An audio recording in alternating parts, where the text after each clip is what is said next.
Hey guys, today for my kitchen I'm gonna show you how we can prepare a chili paste sauce. So I already made it before on my channel, but today I'm gonna show you a new version. So I'm gonna add sun-dried tomatoes. We will make it so delicious.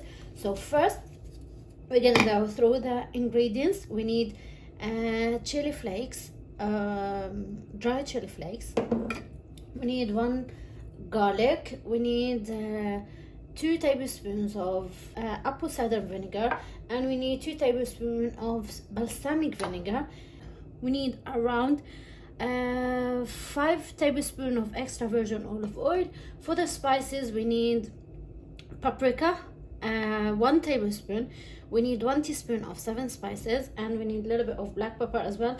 We need 1 teaspoon of salt or salt to taste. You can add as much as you want. And here I have 3 tablespoons of tomato paste, and I have like half a cup of sun-dried tomatoes. And as you can see, I already added some of the oil of the sun-dried tomatoes. So let's get started. Here we have, I'm going to add a little bit of black pepper.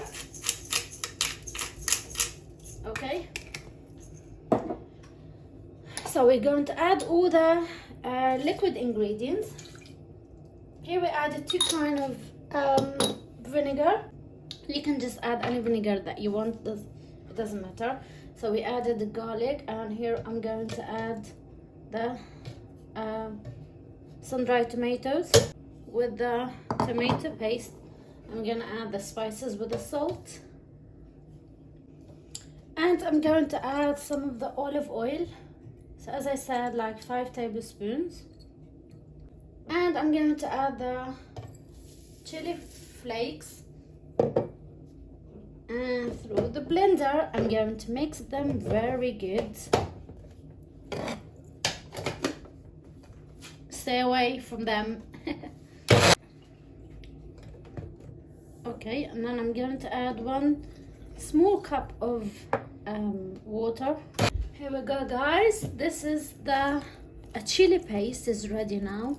So I added more salt. To me it needs more salt, and I added a little bit of water. So by the way, all the ingredients are listed down in the description box if you want to give it a try.